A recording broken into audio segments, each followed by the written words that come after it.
Hello guys, welcome to my channel commerce class. आज मैं पढ़ाने जा रही हूँ अमलगमेशन और होल्डिंग कंपनी के बारे में। तो अमलगमेशन क्या होता है दोस्तों? Amalgamation two or more existing company two company X and Y limited liquidation to form a new company X limited.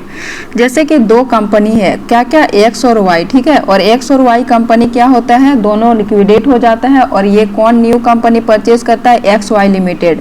तो जिसमें तीन कंपनी का होता है या फिर दो कंपनी लिक्विडेट हो जाता है और कोई नया कंपनी उसको परचेज करता है, तो वो क्या होता है दोस्तों? अमलगमेशन होता है, अमलगमेशन कहा जाता है। तो इसका ऑब्जेक्टिव्स क्या है, इसका विशेषता? To reap economic of scale, to eliminate competition, इसमें कंपटीशन क्या हो जाता है? एलिमिनेट हो जाता है। Build of goodwill, goodwill build up होता है। To reduce the degree of risk, इसमें रिस्क कम होता है। तो आप देखते हैं परचेज कंसिडरेशन कौन सा सेक्शन में है दोस्तों? परचेज कंसिडरेशन AS 14 में है। सपोज दैट एक्स और वाई दो कंपनी है। एक्स क्या है? ट्रांसफरी कंपनी और वाई ट्रांसफरर कंपनी। तो एक्स वाई लिमिटेड क्या हो जाएगा? Purchase consideration company, purchase consideration हो जाएगा, ठीक है। जो दोनों का, जो एक्स और वाई ट्रांसफरी और ट्रांसफरर लिक्विडेटेड हो जाता है और एक्स वाई लिमिटेड क्या करता है? परचेज करता है। तो ये कौन सा सेक्शन में है दोस्तों? AS 14 में है, AS 14 में, ठीक है।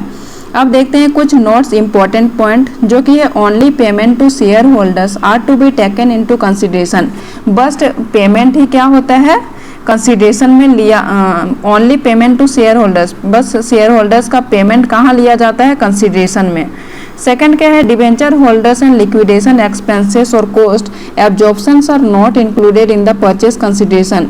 और डिबेंचर होल्डर्स और लिक्विडेशन का जो एक्सपेंसेस होता है, कॉस्ट एब्जॉर्प्शन उसमें इंक्लूड नहीं होता है। Cost absorptions are not included in the purchase consideration. Cost absorption कहाँ पे इंक्लूड नहीं होता है? परचेज कंसिडरेशन में इंक्लूड नहीं होता है। तो परचेज कंसिडरेशन कौन सा सेक्शन में है? AS 14 में है, अकाउंटिंग स्टैंडर्ड 14।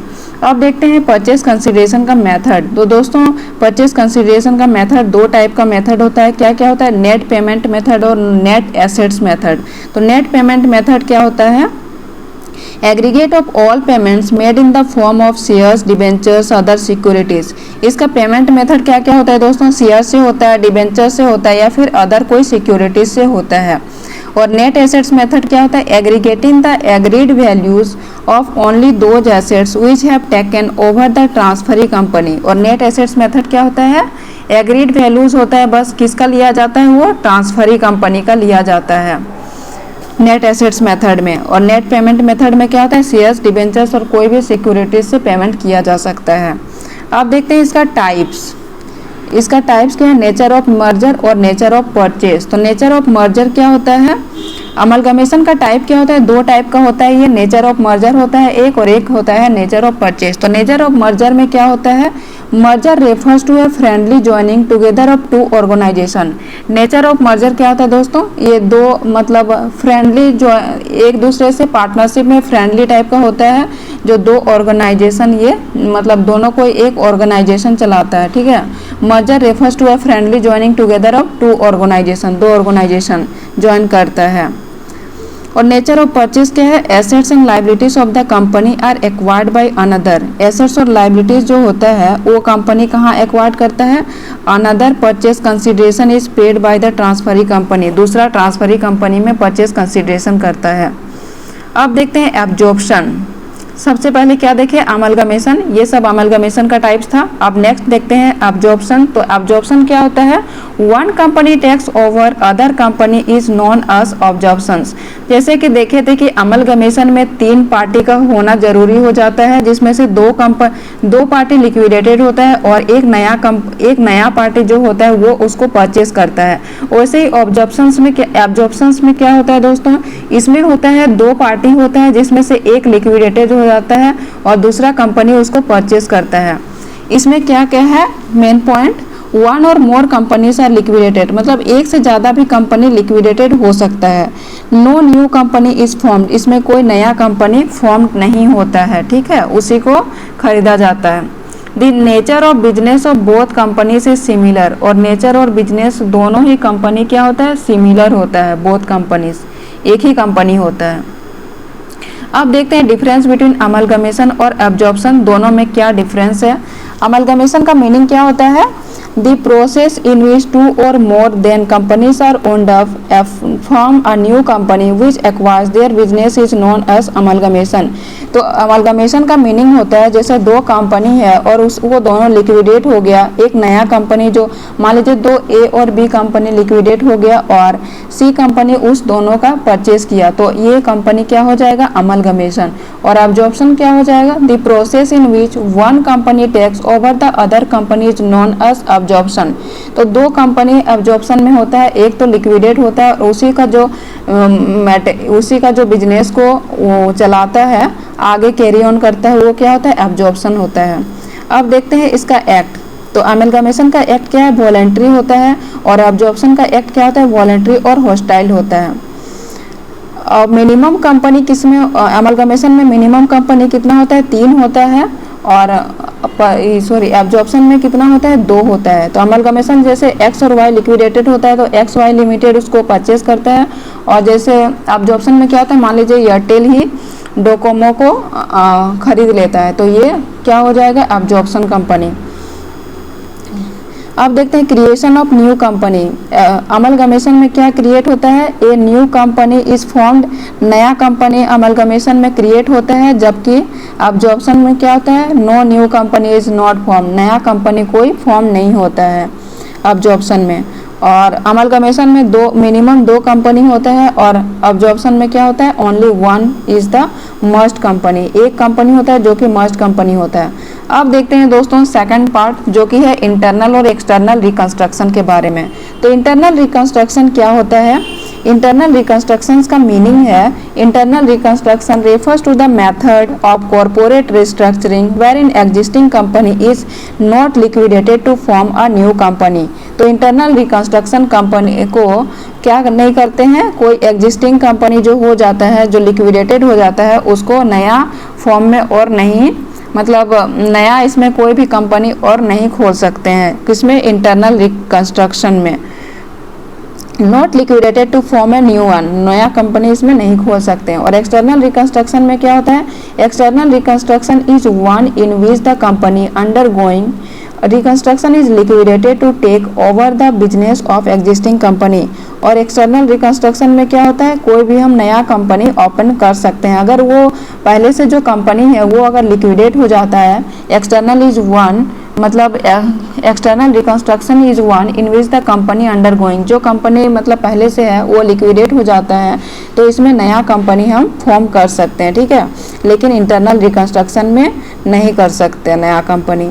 अब न्यू कंपनी, इंटरनल में क्या है, no new company is formed, और एक्सटर्नल रिकंस्ट्रक्शन में न्यू कंपनी इज फॉर्म्ड।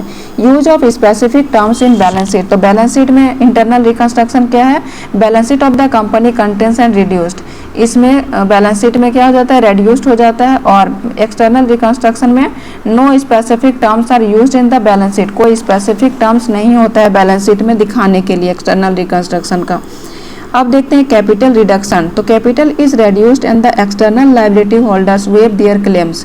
तो इंटरनल रिकंस्ट्रक्शन में क्या होता है दोस्तों, कैपिटल मतलब एक्सटर्नल होल्डर्स जो होता है वो क्लेम कर सकता है कैपिटल रेड्यूस्ड के लिए। और इसमें क्या होता है, एक्सटर्नल रिकंस्ट्रक्शन में no reduction in the capital, कोई रिडक्शन नहीं होता है कैपिटल में। अब देखते हैं अप्रूवल ऑफ कोर्ट। तो इंटरनल रिकंस्ट्रक्शन में क्या है, approval of court is must. Internal reconstruction में कोर्ट का अप्रूवल होना जरूरी होता है, जबकि एक्सटर्नल रिकंस्ट्रक्शन में क्या होता है, no approval of court is required, कोई ज़रूरत नहीं होता है अप्रूवल लेने का कोर्ट से, किसमें, एक्सटर्नल रिकंस्ट्रक्शन में। अब देखते हैं transfer of assets liabilities, transfer किस होता है कि नहीं। इंटरनल रिकंस्ट्रक्शन में क्या होते हैं, no such transfer take place, कोई मतलब ट्रांसफर का कोई सिस्टम नहीं होता है, ठीक है, इंटरनल रिकंस्ट्रक्शन में। और एक्सटर्नल में क्या होता है, assets and liabilities of existing company are transfer to the new company. तो एसेट्स और लायबिलिटीज जो होता है वो कहाँ एग्जिस्ट हो जाता है, न्यू कंपनी में ट्रांसफर्ड हो सकता है, किसमें, एक्सटर्नल रिकंस्ट्रक्शन में।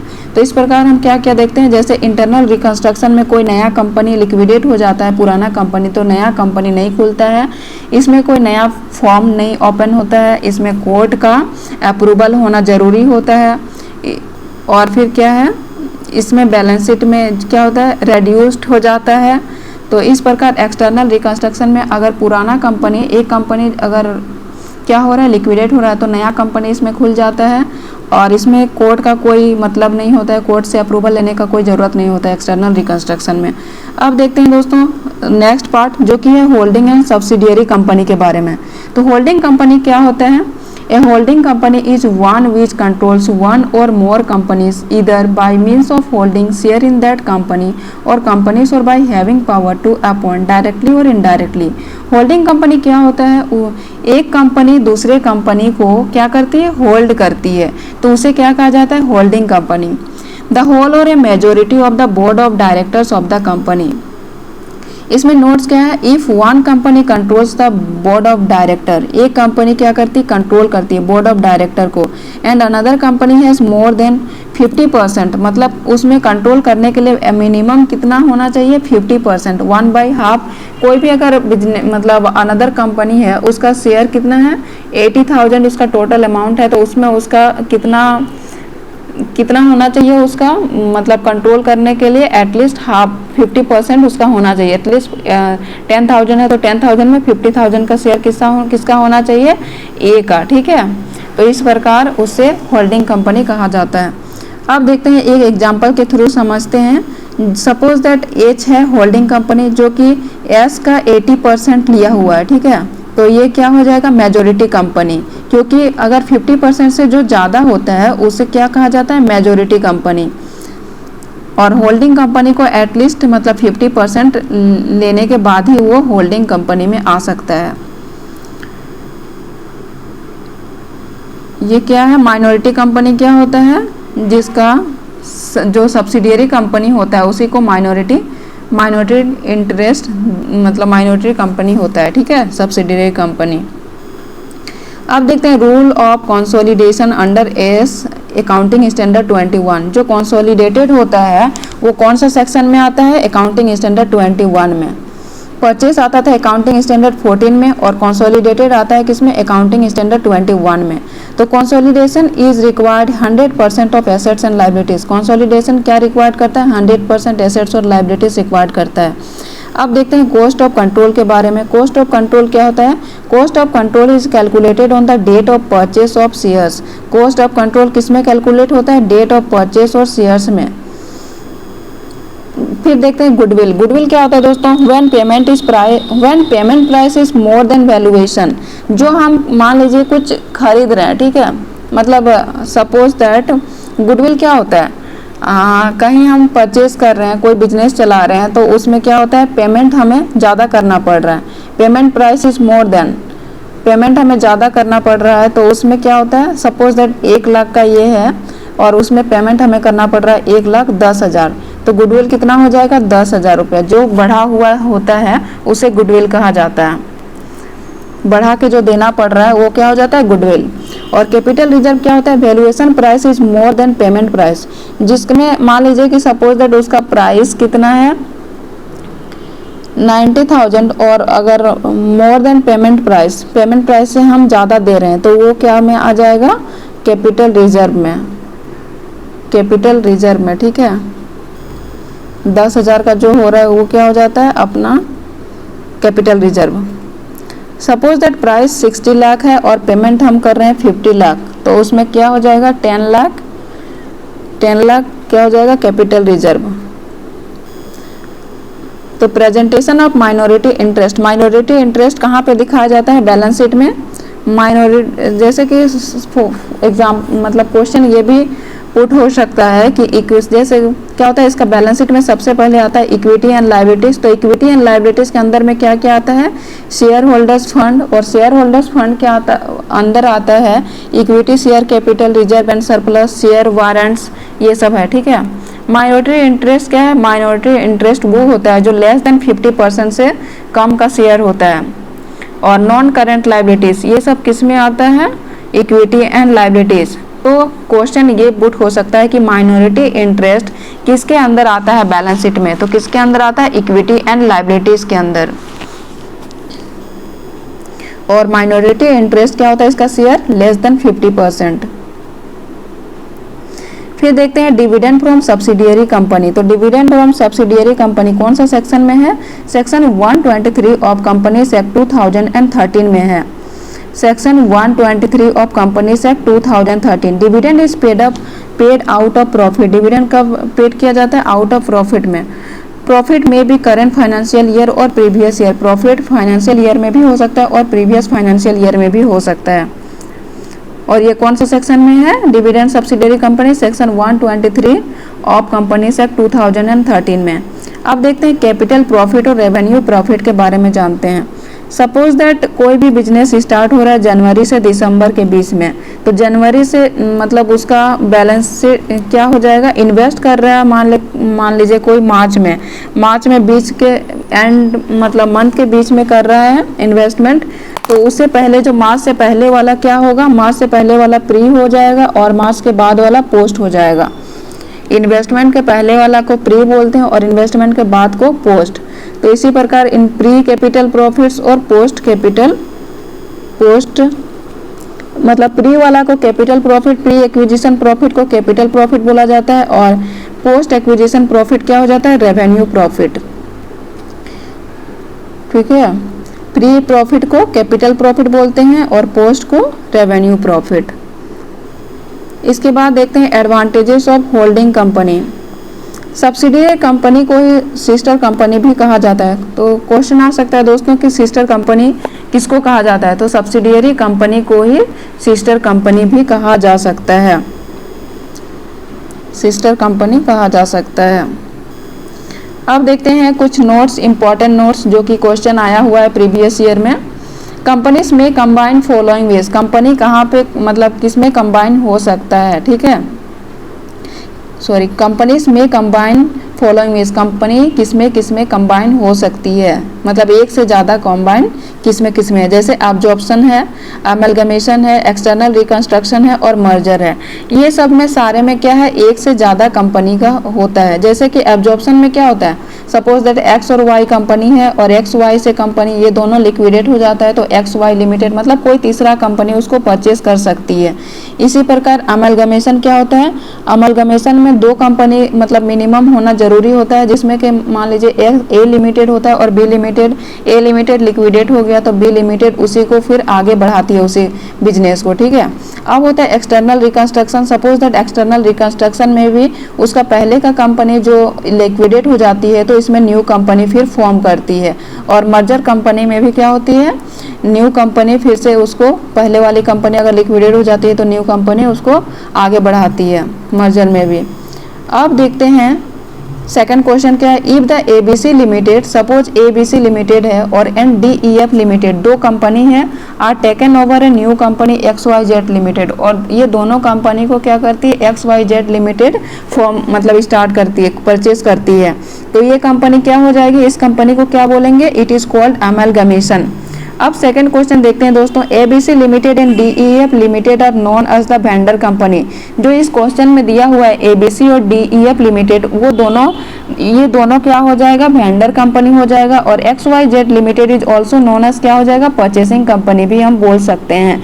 ये दोनों जो लिक्विडेट हो जाता है उसे वेंडर कंपनी कहा जाता है और जो नया परचेस होती है उसे परचेस कंपनी। अब देखते हैं नेक्स्ट क्वेश्चन क्या है? If the business of an existing company ABC limited is taken over bye an existing company PQR limited, it is called क्या होता है? अगर if the business of an existing company, suppose that ABC limited है दोस्तों और ये exist कर रही है क्या? Taken over bye an existing company PQR limited. इसको कौन लेती है? PQR limited. तो इसको क्या बोलेंगे? It is called absorption. It is called क्या हो जाएगा? सपोज दैट पहले से कंपनी चल रहा है ABC और PQR लिमिटेड उसको टेकन करती है, आगे चलाती, आगे बढ़ाती है। ठीक है, तो ये क्या हो जाएगा? एब्जॉर्प्शन। एब्जॉर्प्शन। अब देखते हैं नेक्स्ट क्वेश्चन क्या है?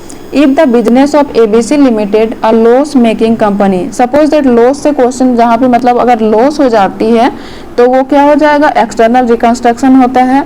और over by A new company, loss company को जो आगे बढ़ाती है कोई नया कंपनी, तो उसे क्या कहा जाता है? External reconstruction.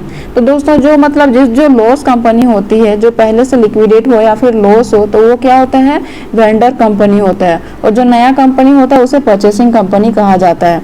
अब देखते हैं नेक्स्ट क्वेश्चन। नेक्स्ट क्वेश्चन क्या है? When the merger involves liquidation of two existing company, suppose that जो मर्जर है वो क्या इन्वॉल्व होता है, liquidation of two existing company, liquidate हो रहा है, दो कंपनी लिक्विडेट हो जाती है और एक नया कंपनी स्टार्ट होती है, उसी को मतलब स्टार्ट करती है, परचेज करती है, तो वो क्या होता है, अमलगमेशन। अब नेक्स्ट क्वेश्चन क्या है, a feature which is common in all cases of merger, absorption, amalgamation and external reconstruction is. एक ऐसा फीचर है जो कॉमन है, क्या है, in all cases of merger, merger में क्या क्या है, एब्जॉर्प्शन, अमलगमेशन और एक्सटर्नल रिकंस्ट्रक्शन। इसको क्या बोला जाता है, purchase of one company by another company. एक कंपनी दूसरे कंपनी को क्या करती है, खरीदती है। किसमें किसमें, एब्जॉर्प्शन में भी करती है, अमलगमेशन में, एक्सटर्नल रिकंस्ट्रक्शन में और मर्जर में।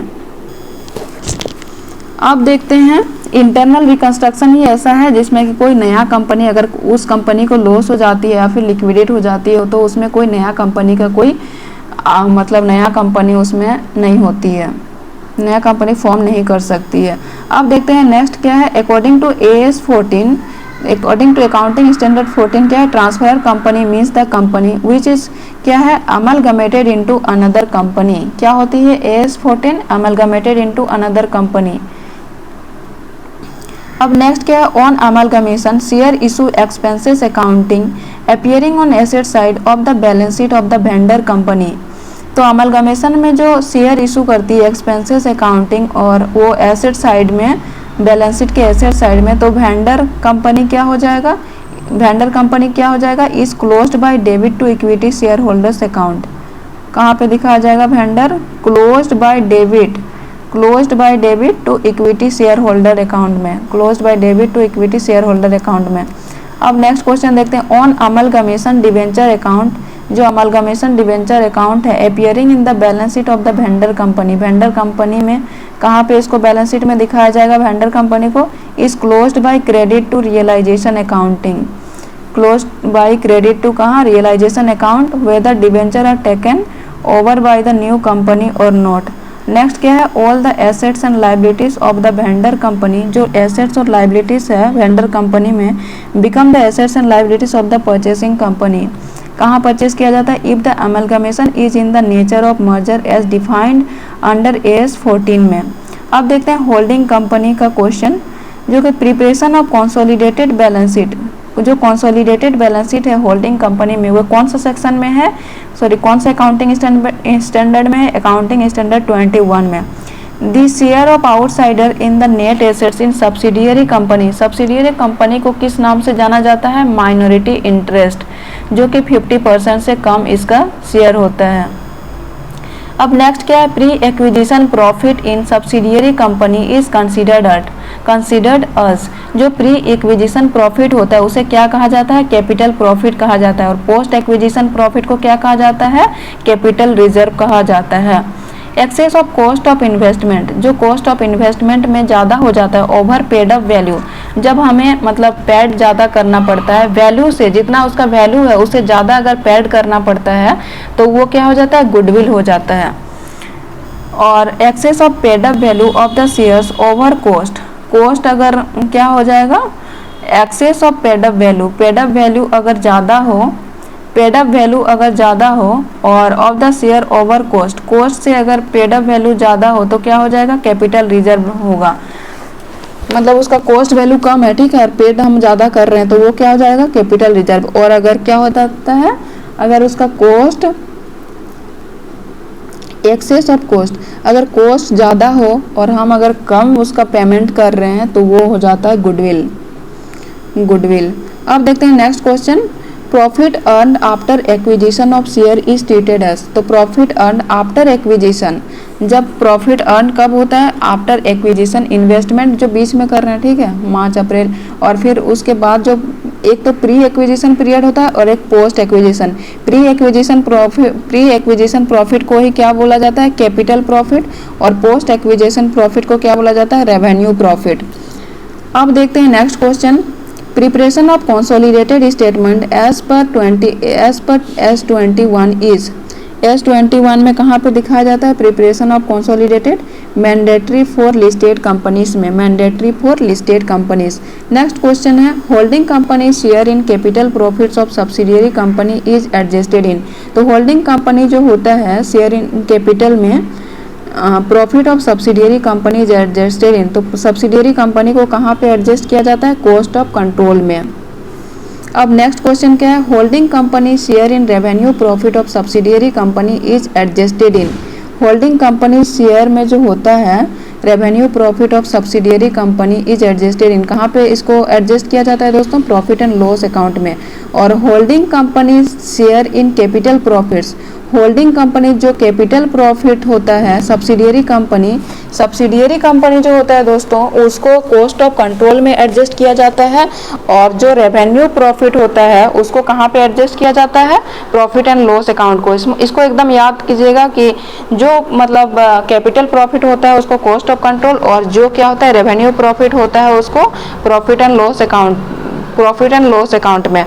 अब देखते हैं माइनॉरिटी इंटरेस्ट किस में इंक्लूड होता है। तो माइनॉरिटी इंटरेस्ट क्या होता है दोस्तों, जो 50% से शेयर मतलब 50% शेयर से जो कम होता है उसे माइनॉरिटी इंटरेस्ट कहा जाता है। तो ये कहाँ पे इंक्लूड होता है, शेयर इन शेयर कैपिटल में, कैपिटल प्रॉफिट्स में और रेवेन्यू प्रॉफिट्स में, शेयर कैपिटल में, कैपिटल प्रॉफिट्स में और रेवेन्यू प्रॉफिट्स में। तो ओके फ्रेंड्स, आज के लिए इतना ही। Thank you. अगर ऐसे वीडियोस चाहिए तो प्लीज़ मेरे चैनल को लाइक और सब्सक्राइब कीजिए।